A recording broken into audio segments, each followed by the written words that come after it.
thank you to all the speakers, knowing that it was challenging to present your deep thoughts into 10 minutes or 11 minutes. I appreciate you summarizing that, but it allows us to have Q&A with our audience members. So if you have a question, just please raise your hand and we'll just go around. This person right here, please, just if you can stand. And yep. My question is for Turkbusiniz, I think, right? Okay. So yeah, I was very, your game theoretic approach is very interesting. I was wondering if you've taken that model and considered Egypt and its failed transition as a case, and perhaps even Turkey in terms of Turkey's at the consolidation stage stumbling.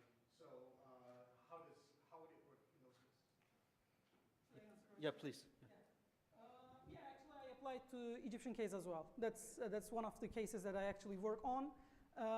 In Egypt, we don't see the opposition coalition building as in the Tunisian case before 2011.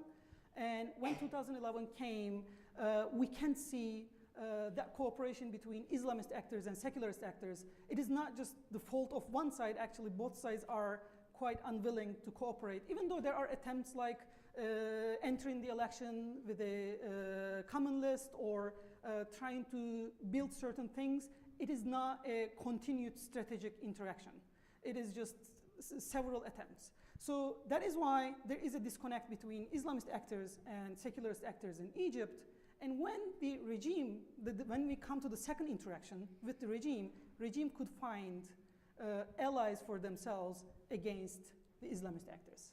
So that is why we saw Jabhatul Inqadh, National Salvation Front, in Egypt, who could work with the regime, or we could see Mohammed Baradei accepting the coup or playing a big role during the coup, because they could not establish the cooperation in the first level. In Turkey, I actually see a similar thing after the coup or military intervention in 1997. So between 1997 and 2002, there are increasing interaction between Islamist actors and some liberal and leftist intellectuals. And I think it played a big role in the early years of AKP. And probably one of the reasons why we're not seeing the same process, that connection was lost. And of course, there are many other reasons, like continuous electoral successes and expansion of power, but I can see the same connection in 1990s. Yeah. Thank you. Yes, this question. Microphone's behind you.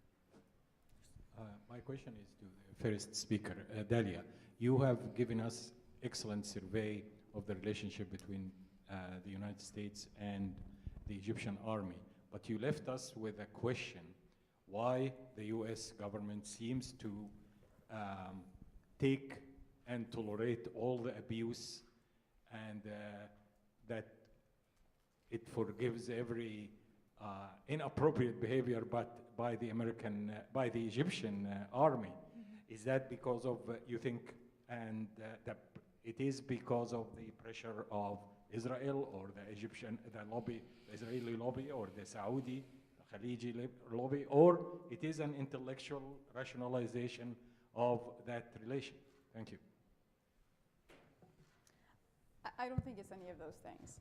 I think the problem with our policy towards Egypt is that we have confused access with influence. We no longer have influence. What we do have is access. In terms of the way we dole out our military aid, $49 billion in 10 years, and it's maintenance of access to the military. We don't influence military behavior. If military aid is supposed to be in US national interest, let's see what's happened in Egypt in the past 2 years. Egypt is becoming on borderline ungovernable. Sinai is insecure and unstable.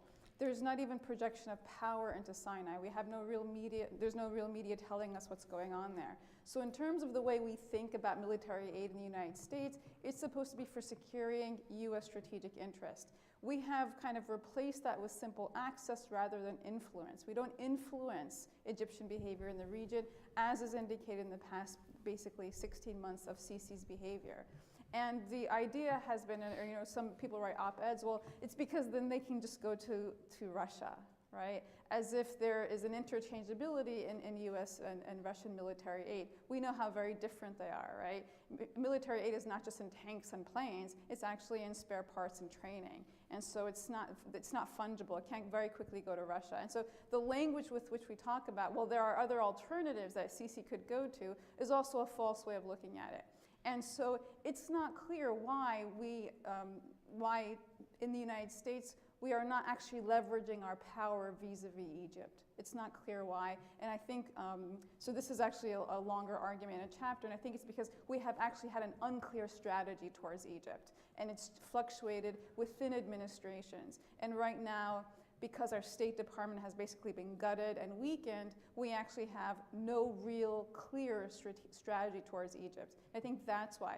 Blaming it on other, we usually use the language of, the reason why is we need to maintain these relationships because of the security of Israel. The security of Israel is also in Egypt's strategic interest, right? And so I think we need to move away from those arguments and actually think about why the US has moved away from influence and has simply accepted access.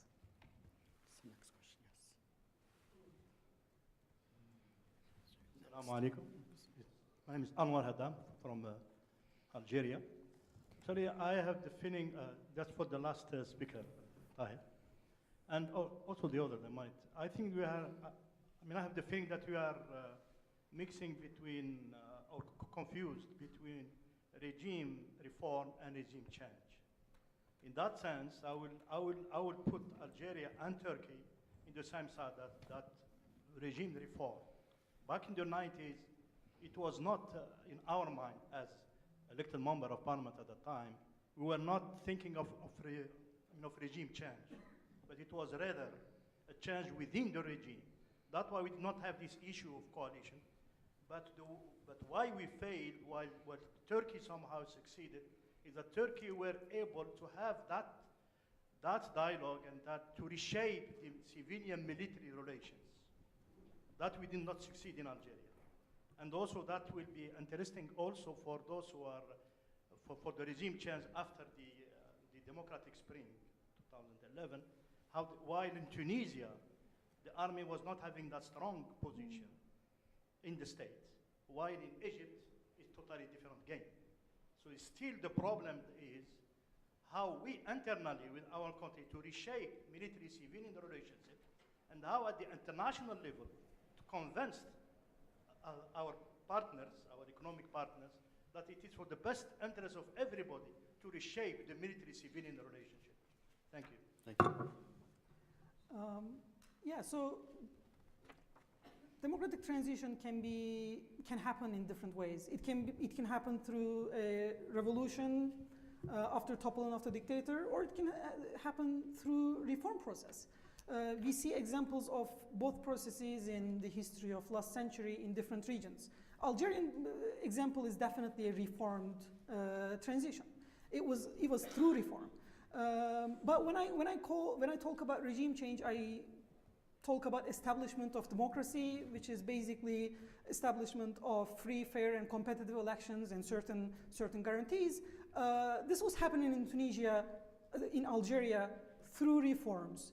And we can call it regime change or not, but that was still a change within the system through reforms. And I believe that may have affected the coalition building processes. I think that makes sense. But at the end, there was no coalition building, which probably affected the process as well. He has the mic, and I'll make sure you have it next, sir. My question is for... It's on. Yeah. My question is for Colin. First of all, I'm from Brooklyn, so I really appreciate you getting up there and telling it like it is, not pulling any punches. But something was bugging me, a couple points that you made at the end there. So you mentioned, in the Arab Barometer data that there is this really strong correlation between, how people feel, like what the respondents felt was most important about democracy is that it had these economic outcomes that they were looking for. Isn't that a little problematic, though, when it comes to norms? Because if you link the legitimacy of a political system to the economic outcomes, that far from being, far from staving off populism, that is an engine for populism, right? And historically, that's been the case in the region. Yeah, so I'd just like to get your thoughts on that and you know, how you kind of grapple with that. I'll just piggyback on that because I criticized the study in my paper. The Arab Barometer contradicts itself constantly. If you read the article, it says on one hand it was the economics that pushed those uprisings, and then it says it was social justice. So it constantly contradicts itself. And I find it very unsettling because we all know out of facts that are on the floor, on the ground, that the reason that, for example, in Egypt, the social movement started is, the uprising started is because Khalid Said and what happened to Khalid Said a year or two before the revolution or the uprising. So we know with the facts on the ground that it wasn't just about economics. No, I don't think anyone argues it's purely economic, and that's not my intention. I think there's causa proxima and there's causa ultima and everything, and certainly there were an absolute aspiration for political liberty, as you may kind of minimally see it. But I think, you know, Egypt probably had something like 10,000 labor actions between 2003 and 2011. So to exclude basic questions of economy from the grievances that were sort of underlying popular frustration, I don't think that's fair. To your question, like, yeah, I absolutely agree. It is problematic, but normatively, sure, but I guess like I don't decide how people are evaluating democracy. They do that. So it's more like a reflection of how, in a lot of transitional democracies especially, like there is a immediate pressure to deliver material gains because the performance of the government is read as the performance of democracy writ large. And so in those circumstances, there is like a major onus, as I see it, in delivering the kinds of social changes people desire. And that's terribly challenging, you know, and I don't think there's a great deal of help from the West in this regard because they're pushing these economics still, and the IMF talks about inclusive growth today, but if you look through the letters of intent that the Tunisians, the Jordanians, and everyone else has signed with these guys since 2008, I mean, there's no difference in policy substance. And so I think that's why there is sort of this dissonance, and it's, in a sense, irresolvable between like a purely liberalist approach to democracy and a social democratic kind of vision. And I think that's just going to create tensions. Now, whether it blows up or anything else, I'm not a soothsayer, but I just think that's there, and it needs to be discussed, and it rarely is. Thank you. Question here.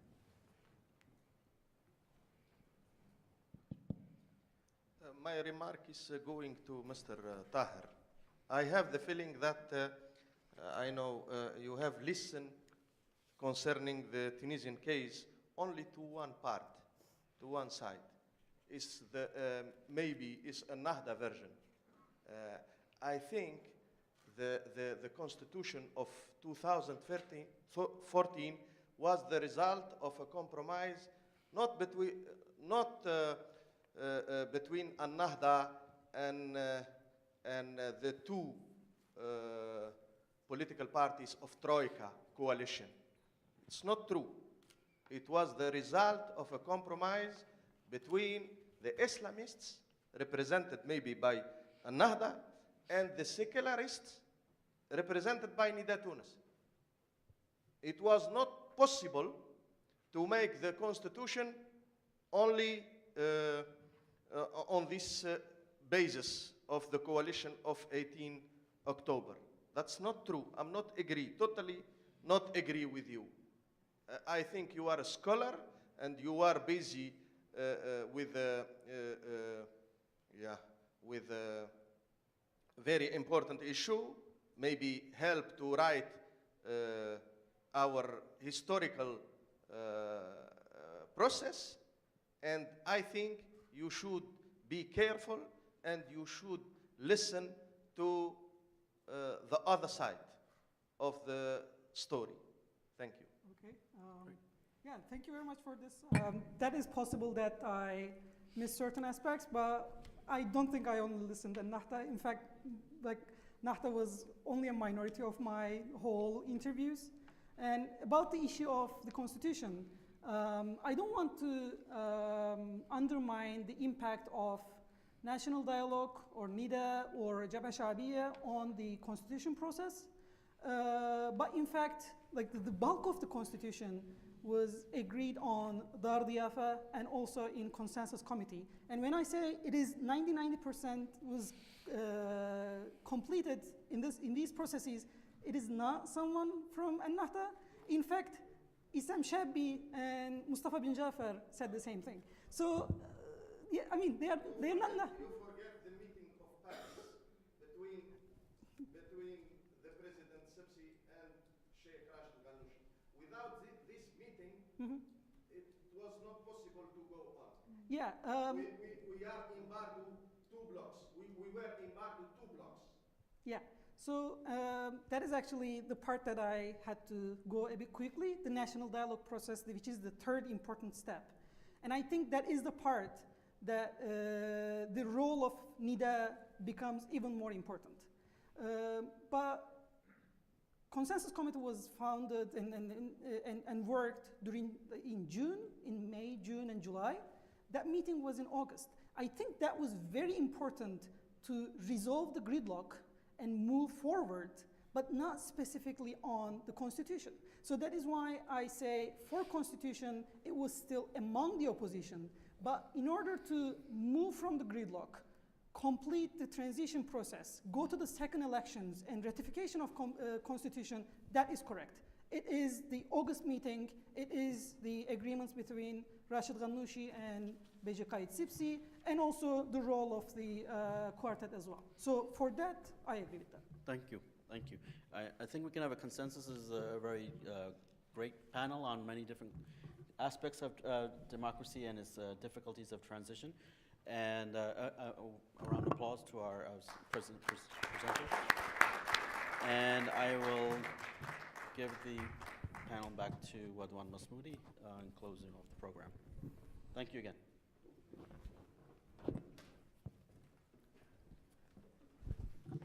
Thank you, Qamar al-Huda, and all the panelists. Thank you, all of you, for staying until the end. I know it was a long day, so I will not speak for more than 1 or 2 minutes, just to say that the struggle for democracy continues. It's a long path. We are learning, but we are learning even in the United States, which is probably the oldest democracy in the world. The struggle for democracy in the United States also continues. So it's not an ending process. There is no end to the struggle for democracy. And so we are learning, and we remain, inshallah, optimistic that we will learn from our mistakes and also from the mistakes of others, and that we will remain optimistic despite all these challenges. So at the end, I want to thank Nader and Asma for their help in putting the program together. I want to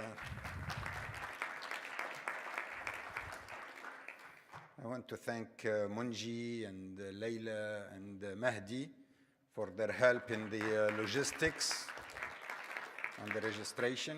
I want to thank all the speakers, especially those who came from Tunis, Khalid and Usama.